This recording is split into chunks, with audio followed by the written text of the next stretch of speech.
Je m'appelle Léa Morel, et depuis 28 ans, je suis la déception de la famille. Pas parce que j'ai échoué, mais parce que j'ai refusé de mettre en scène ma réussite comme mes parents l'exigeaient. Mon frère, Julien, a 3 ans de plus que moi. En grandissant, il était tout ce que nos parents espéraient. Charismatique, ambitieux et très bruyant sur ses propres accomplissements. Il a intégré une grande école de commerce avec une bourse au mérite, a rejoint les bons réseaux, a travaillé avec acharnement et a décroché un poste de commercial dans une boîte de la Silicon Sentier dès la sortie de ses études. Moi, j'ai fait un simple BTS en gestion, j'habitais encore chez mes parents et je suivais des cours en ligne tout en travaillant de nuit comme caissière dans un Carrefour Market. Mes parents ont à peine souligné l'obtention de mon diplôme. Un BTS? Disait ma mère en fronçant le nez. Je préfère dire aux gens que tu fais une année sabbatique. Julien a lancé Morel Tech Solutions à l'âge de 26 ans, un cabinet de conseil en logiciel qui aidait les PME dans leur transition numérique. Il était doué pour la vente, pour le réseautage et pour faire paraître tout plus grand que ça ne l'était en réalité. Nos parents le traitaient comme s'il avait découvert le remède contre le cancer. Ton frère fait un travail si important, répétait mon père à chaque dîner de famille. De là. Vraie gestion, un vrai impact. Ils lui ont offert une berline allemande de luxe pour son premier gros contrat et ont organisé une réception géante. Lorsqu'il a signé son 10e client, publiant sans cesse ses succès sur Facebook et LinkedIn. Pendant ce temps, je travaillais dans l'ombre. J'avais commencé à faire de l'analyse de données en freelance à côté de mon job. Rien de prestigieux, j'aidais simplement des petites entreprises à comprendre leurs chiffres. J'étais doué pour repérer les schémas, pour manipuler les tablerets. Pour voir ce que les autres ne voyaient pas. J'économisais chaque centime gagné. J'investissais prudemment, je vivais dans un petit appartement modeste et je conduisais une vieille Renault Clio de 12 ans. Quand est-ce que tu vas enfin faire quelque chose de ta vie, me demandait ma mère au moins une fois par mois. Ce qu'ils ne savaient pas, ce que je ne leur avais jamais dit, c'est qu'à l'âge de 25 ans, je m'étais constitué un portefeuille d'actifs d'une valeur de 1,8 million d'euros. À 27 ans, il atteignait 4,2 millions d'euros. J'avais investi dans des startups technologiques à leur début, dans des partenariats immobiliers et dans quelques positions stratégiques en capital investissement. L'une de ces positions était Morel Tech Solutions. Julien avait eu besoin de capitaux 18 mois auparavant. Son entreprise grandissait, mais il était à bout de souffle financièrement. Il lui fallait 3,1 millions d'euros pour sécuriser un contrat majeur qui le ferait passer au niveau supérieur. Il avait contacté plusieurs investisseurs, mais la plupart avaient passé leur tour. Les conditions n'étaient pas idéales et les finances de Julien étaient plus fragiles qu'il ne le laissait paraître publiquement. J'ai investi via une société écran, un financement anonyme avec des conditions de marché et une documentation professionnelle. Julien n'a jamais su que ça, petite sœur embarrassante, était la raison pour laquelle son entreprise avait survécu. Je l'ai fait parce que, malgré tout, il restait mon frère. Je croyais en ce qu'il construisait. Je pensais que peut-être, un jour, nous aurions une relation qui ne tournerait pas autour de son besoin de se sentir supérieur. J'avais tort. L'invitation au mariage est arrivée il y a 4 mois.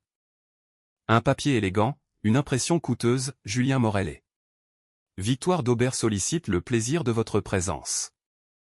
Victoire était exactement le genre de femme que ma famille vénérait, diplômée en droit de la Sorbonne, issue d'une famille aisée, avec des relations dans tout ce que la ville comptait de gens influents.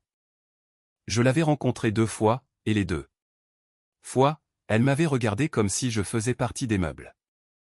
Ma mère m'a appelé le lendemain de la réception de l'invitation. Tu devras acheter une robe appropriée, a-t-elle dit. La famille de Victoire est très pointilleuse. Sur l'apparence. Rien qui fasse trop bon marché.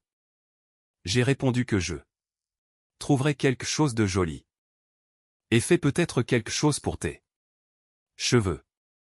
Victoire organise un mariage très sophistiqué, nous ne voulons pas que tu fasses tâche. J'ai acheté une robe bleu marine toute simple, classique. Bien coupée et de bonne facture. Elle coûtait 300 €, ce qui était plus que ce que je dépensais habituellement pour des vêtements, mais je voulais faire un effort.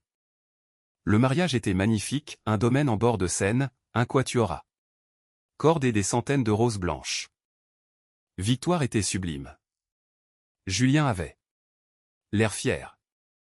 J'étais assise au fond avec des cousins éloignés, tandis que mes parents étaient à la table d'honneur avec les mariés.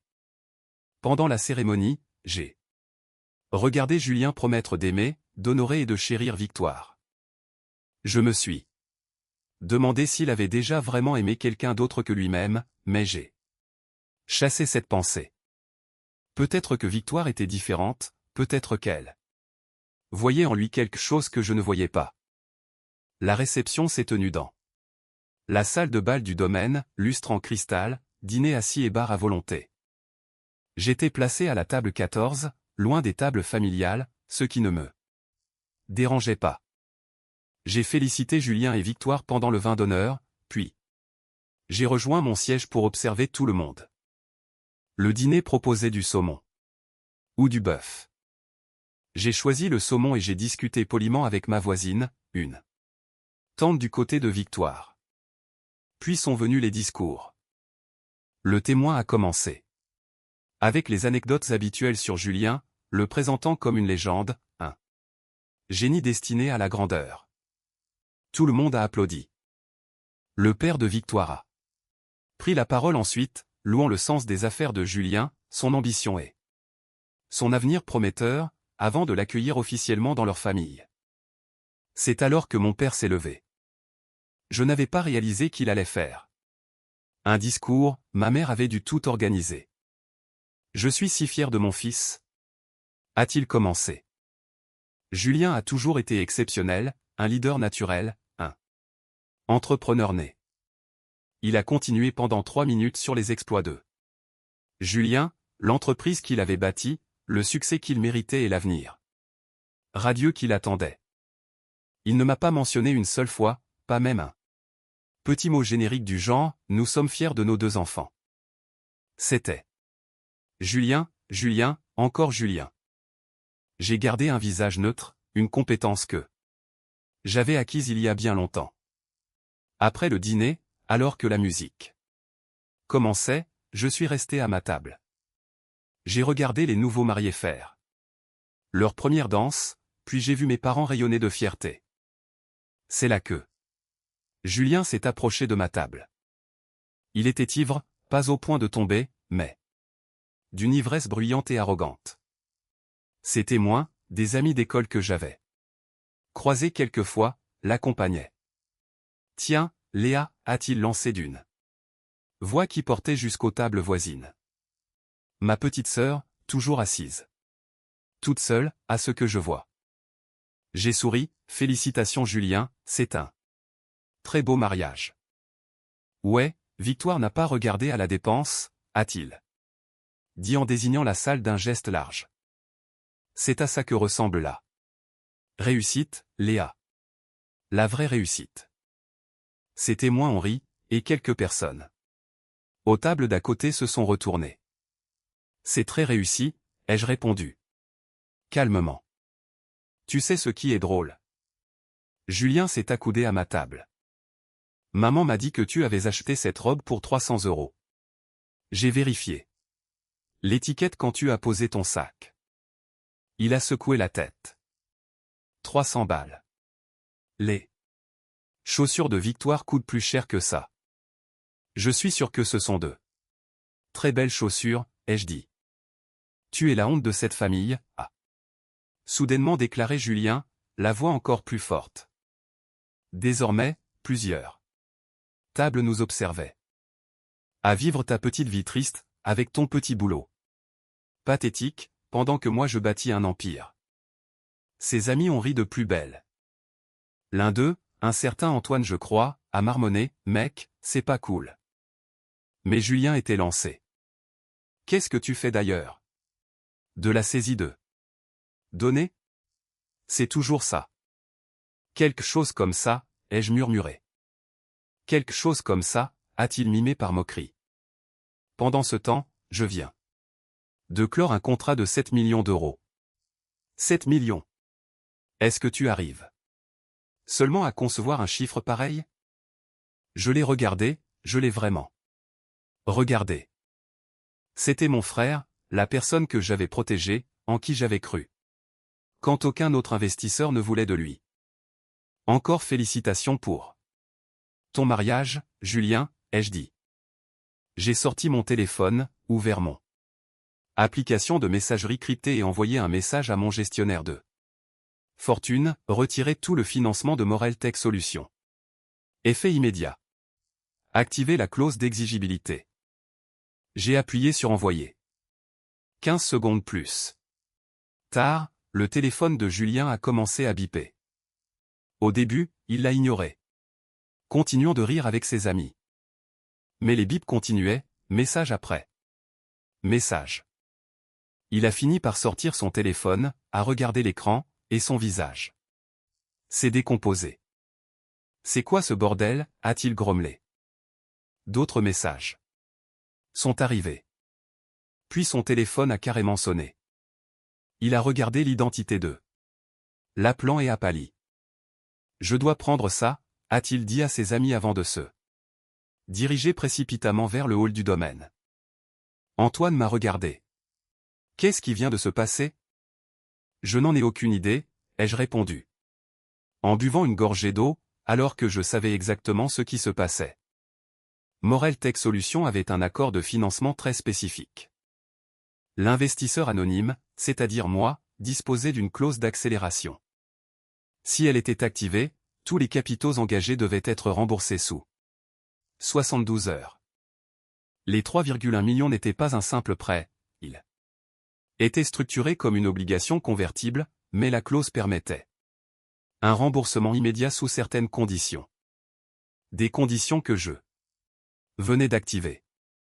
Julien allait devoir rendre 3,1 millions d'euros en 3 jours, sinon je convertirais ma créance en actions avec une décote massive, ce qui me donnerait 51% des parts de son entreprise. J'avais rédigé ces termes moi-même et les avais fait réviser par 3 avocats différents. L'avocat de Julien les avait relus aussi, mais Julien, désespéré d'obtenir l'argent, avait signé sans discuter. Victoire est apparue à ma table 5 minutes plus tard. Où est Julien, a-t-elle demandé. Il a pris un appel, apparemment pour le travail, ai-je répondu. Elle a eu l'air irritée, a hoché la tête et s'est éloignée. Je suis resté encore 1 heure, j'ai regardé les gens danser, j'ai mangé une part de la pièce montée à 8 000 euros, et j'ai félicité quelques parents que je voyais rarement. Puis je suis parti discrètement, sans dire au revoir à personne, et j'ai ramené ma vieille Clio jusqu'à mon appartement. Une fois chez moi, j'ai mis des vêtements confortables et j'ai vérifié mes emails. Mon gestionnaire avait confirmé l'avis de retrait. Morel Tech Solutions avait été officiellement notifié. Julien avait 72 heures pour réagir. Je me suis fait un thé et je me suis installé sur mon balcon. Mon téléphone a sonné 20 minutes plus tard. « Qu'est-ce que tu as fait ?» a hurlé Julien. « Je ne vois pas de quoi tu parles, » ai-je dit calmement. « Ne joue pas à ça. Mon investisseur vient de tout retirer. 3,1 millions. Je sais que tu as fait quelque chose. Julien, je n'investis pas dans les boîtes de tech, tu le sais. Bien. Alors qui? Qui ferait ça le soir de mon mariage? Je n'en ai aucune idée. Peut-être quelqu'un qui n'apprécie pas d'être humilié en public. Un silence s'est installé à l'autre bout du fil. Je n'ai humilié personne. A-t-il fini par dire. Tu m'as traité de honte devant 200 personnes. Ai-je rappelé doucement. Tu t'es moqué de mon travail, de mes vêtements et de ma vie pendant ta propre réception. J'étais ivre, je plaisantais. Vraiment? Encore un silence. J'ai besoin de cet argent, Léa. Le contrat en dépend. Si je ne respecte pas les termes, je perds tout. Alors je te suggère de trouver 3,1 millions dans les prochaines 72 heures. Je ne peux pas, tu le sais bien, tout est réinvesti dans la boîte. C'est fâcheux. Léa, s'il te plaît. Quoi que ce soit, qui que tu connaisses, s'il te plaît. J'ai pris une inspiration. Au revoir, Julien. Encore toutes mes félicitations pour ton mariage. J'ai raccroché. Il a rappelé immédiatement. Mais je n'ai pas répondu. Les SMS ont commencé à pleuvoir, pourquoi? S'il te plaît. C'est ma vie. Tu ne comprends pas, je vais tout perdre. J'ai éteint mon téléphone et je suis allé me coucher. Le lendemain matin, j'avais 43 appels manqués, Julien, ma mère, mon père, Victoire et même le père de Victoire. J'ai préparé un café et vérifié mes emails sécurisés. Mon gestionnaire confirmait que tout se déroulait selon les termes du contrat. J'ai rallumé mon téléphone, et il a sonné instantanément. C'était ma mère. Qu'est-ce que tu as fait, a-t-elle exigé. Bonjour maman. Julien est dévasté. Il dit que tu l'as saboté. Son investisseur l'a lâché le soir de son mariage. Je n'ai saboté personne. Alors répare ça. Appelle tes connaissances. Julien a besoin d'aide. Pourquoi saurais-je quoi que ce soit? Sur l'investisseur de Julien? Parce que c'est trop coïncident. Le soir. Même où elle s'est interrompue. Le soir même où il m'a traité de honte en public, ai-je terminé pour elle. Il était ivre, tu sais comment il est. Oh oui, je sais très bien comment il est, ai-je répondu. Je le sais. Depuis 28 ans. Léa, je t'en prie, c'est ton frère. Ah bon? Parce qu'il ne m'a jamais traité comme sa sœur. J'ai raccroché. Mon père a appelé ensuite. Même conversation, voix différente. Le père de Victoire a appelé. Aussi, menaçant de poursuites judiciaires si j'étais impliqué d'une manière ou d'une autre. Je lui ai dit de demander à ses avocats de contacter les miens et je lui ai donné les coordonnées de mon cabinet de conseil. Il a bafouillé et a raccroché. Au deuxième jour, Julien a débarqué devant mon appartement. Je m'y attendais, je n'ai pas ouvert. Il a frappé pendant 10 minutes, puis m'a appelé. Depuis le palier. Léa, je sais que tu es là. S'il te plaît, je m'excuserai, je ferai tout ce que tu veux. Aide-moi. Je n'ai pas répondu. Il a fini par partir. Ce soir-là, ma mère a tenté une autre approche, m'envoyant un long mail. Sur la famille, le pardon et l'importance de se soutenir les uns les autres. Je n'ai pas répondu. Au troisième jour, 71 heures après l'envoi de mon préavis, l'avocat de Julien a appelé le mien. Il voulait négocier.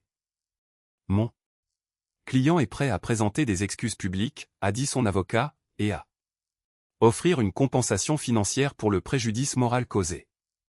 Mon avocate? Une femme redoutable nommée Rebecca Chin, spécialisée dans le capital investissement, a écouté patiemment. La position de ma cliente est claire, a-t-elle répondu. Les termes du contrat s'appliquent tels qu'ils sont écrits. Monsieur Morel a 1 heure pour effectuer le virement de 3,1 millions d'euros, sinon la créance est convertie en capital conformément à la clause d'accélération. Mais cela donnerait le contrôle majoritaire à votre cliente. Tout à fait. Ce n'est pas raisonnable. C'est contractuel. L'avocat de Julien a tenté d'autres arguments, mais Rebecca les a tous balayés. 59 minutes plus tard, aucun virement n'était arrivé. À la 60e minute, Rebecca a déposé les documents de conversion de capital. Je possédais désormais 51% de Morel Tech Solutions. Mon téléphone a explosé. Appels, textos, messages vocaux. J'ai tout ignoré. Le lendemain matin, j'ai demandé à Rebecca d'envoyer une lettre formelle à Julien et au conseil d'administration. En tant qu'actionnaire majoritaire, j'exerçais mon droit de convoquer une réunion d'urgence du conseil. À l'ordre du jour, direction de l'entreprise et stratégie. La réunion a été fixée au lundi suivant. J'ai passé le week-end à éplucher chaque document financier, chaque contrat, chaque relation client et chaque note de frais. Julien était bon pour la vente, mais désastreux pour l'opérationnel. L'entreprise perdait de l'argent de mille manières, des fournisseurs trop chers, des processus inefficaces et des notes de frais douteuses qui ressemblaient étrangement à des dépenses personnelles. J'ai pris des notes. Lundi matin, je suis arrivé au bureau de Morel Tech Solutions. Un espace petit mais élégant dans un quartier d'affaires du centre-ville, avec des portes vitrées et des meubles modernes. La réceptionniste a eu l'air confuse quand je me suis présenté. Je ne vous ai pas sur le planning, a-t-elle dit. Vérifié auprès du conseil, ai-je répondu. Réunion d'urgence, salle de conférence. Elle a passé un appel, ses yeux se sont agrandis. Ah, oui. Par ici, s'il vous plaît. Dans la salle de conférence se trouvaient 6 personnes, Julien, 2 membres du conseil qui étaient surtout des amis à lui, le directeur financier et l'avocat de Julien. Je me suis assise, Rebecca à mes côtés. C'est quoi ça, a exigé Julien. Un conseil d'administration, ai-je répondu calmement. En tant qu'actionnaire majoritaire, j'ai le droit de le convoquer. Tu ne peux pas simplement prendre le contrôle de ma boîte. Je ne prends rien, j'applique le contrat que tu as signé. Le directeur financier, un homme nerveux nommé Martin, s'est raclé la gorge. Mademoiselle Morel, nous pourrions peut-être discuter d'un rachat de vos parts? Avec quel argent, ai-je demandé. Vos réserves de trésorerie sont à 180 000 euros. Vous avez 890 000 euros de dettes fournisseurs. 3 clients ont 60 jours de retard de paiement. Le visage de Martin est devenu livide. Comment savez-vous? J'ai examiné les comptes. Tous. Les comptes. En tant qu'actionnaire majoritaire, c'est mon droit. Julien s'est levé. Tu n'as aucun droit sur tout ça. C'est mon entreprise.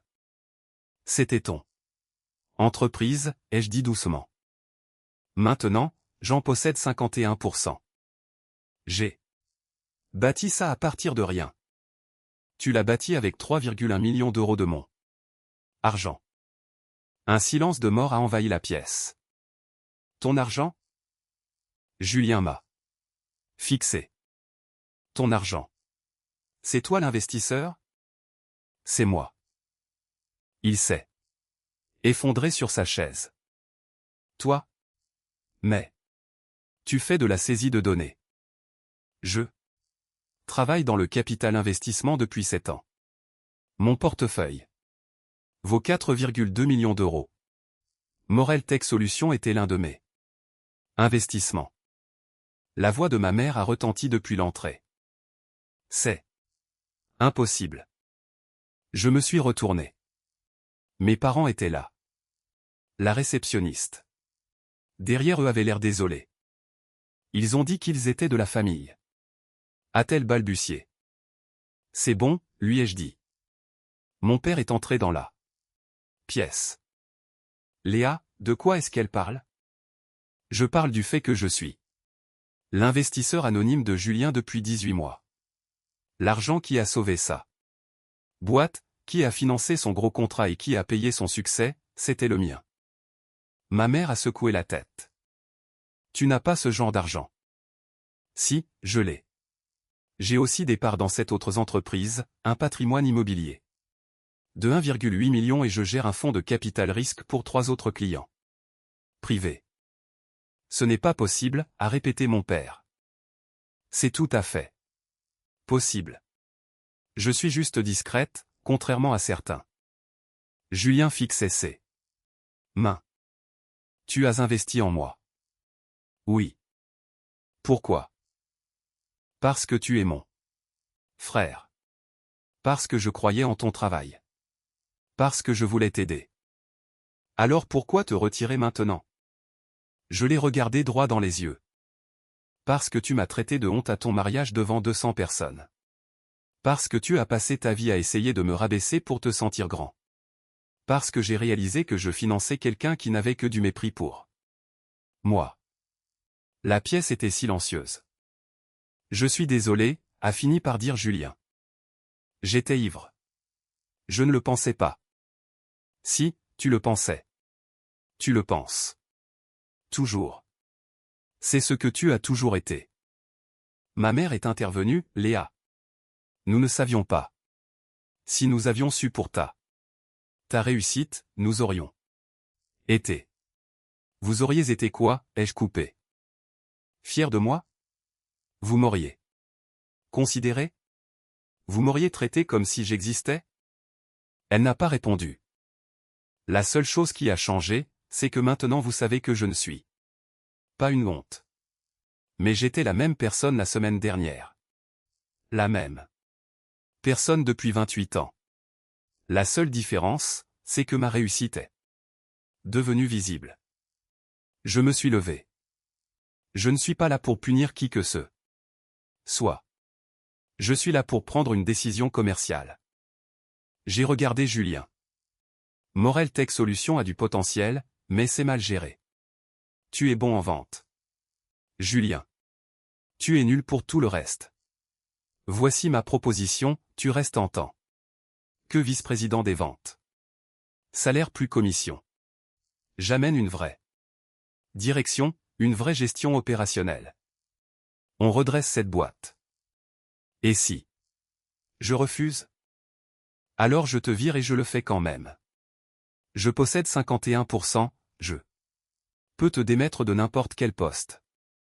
Julien a regardé son avocat, qui a discrètement secoué la tête, aucun recours légal. Donc je n'ai pas le choix. A dit Julien. Tu as le choix. Travailler avec moi et reconstruire cette entreprise correctement, ou partir et me laisser le faire sans toi. Il m'a observé un long moment. VP des ventes. C'est ce que tu fais de mieux. Ai-je ajouté. Laisse les autres gérer ce pourquoi ils sont doués. Et toi? Moi, je suis doué pour voir les schémas, pour la stratégie, pour faire des investissements intelligents et savoir quand couper les pertes. Il a hoché la tête lentement. D'accord. D'accord, j'accepte. Je me suis tourné vers mes parents. Quant à vous deux, j'en ai fini de jouer la comédie pour obtenir votre approbation. Je réussis ma vie, et c'est le cas depuis des années. Que vous le reconnaissiez ou non ne change rien. Ma mère a ouvert la bouche, l'a refermée, puis l'a rouverte, nous sommes fiers de toi, Léa. Maintenant. Oui. Maintenant que ça a de la valeur à vos yeux. Ce n'est pas juste, ah. Dit mon père. Ah non? Julien a monté une boîte, vous avez organisé des fêtes. J'ai bâti un portefeuille de 4 millions d'euros, vous n'avez même pas remarqué que j'existais. La seule chose qui a changé, c'est que maintenant vous pouvez vous vanter de moi auprès de vos amis. Aucun des deux n'a répondu. J'ai pris mon sac. J'ai une autre réunion. Rebecca vous enverra les documents de restructuration. Julien, signe-les avant vendredi. Je suis sorti. Sur le parking, Rebecca m'a rattrapé. C'était impressionnant, a-t-elle dit. Ah. Bon. La plupart des gens auraient tout brûlé. J'y ai pensé, mais l'entreprise est vraiment prometteuse. Et au fond, Julien n'est pas une mauvaise personne. Il est juste J'ai cherché le mot. Insécure. Et les gens qui manquent de confiance en eux peuvent être les plus cruels. Je sais. Je suis rentré dans mon petit appartement. Je me suis assise sur mon balcon. Mon téléphone a vibré, un SMS de Julien, merci de ne pas m'avoir détruit. Je sais que je le méritais. J'ai fixé l'écran un long moment, puis j'ai répondu, tu es mon frère. Je ne veux pas te détruire. Je veux que tu deviennes meilleur.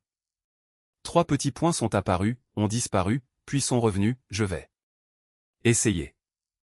Ce n'était pas grand-chose, mais c'était un début.